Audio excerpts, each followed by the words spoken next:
এবং পাশে একটা কালারলেস কন্টেনার রয়েছে, কালারলেস সলিউশনের কন্টেনার, এবং এখানে একটা কালারলেস সলিউশন রয়েছে, এবং পাশে রয়েছে আর একটা সেমি সলিড মেটেরিয়াল। তো আমি প্রথমে এই কন্টেনার থেকে কিছুটা মেটেরিয়াল এর মধ্যে আস্তে আস্তে অ্যাড করছি। দেখো কি কালার তৈরি হচ্ছে, দেখতে পাচ্ছ? রেড কালারেশন তৈরি হচ্ছে। সবার নিশ্চয়ই এই কালারটা নিয়ে কারো কোনো অসুবিধা নেই।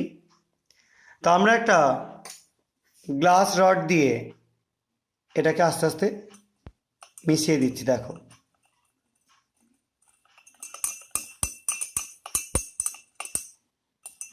দেখো কালারটা আস্তে আস্তে একটু রেডিশ ব্রাউন টাইপের হয়ে গেল। এবার আমরা এখানে যে স্যাম্পেলটা রয়েছে সেমি সলিড মেটেরিয়াল, সেটা কিছুটা অ্যাড করে দেবো এটার মধ্যে।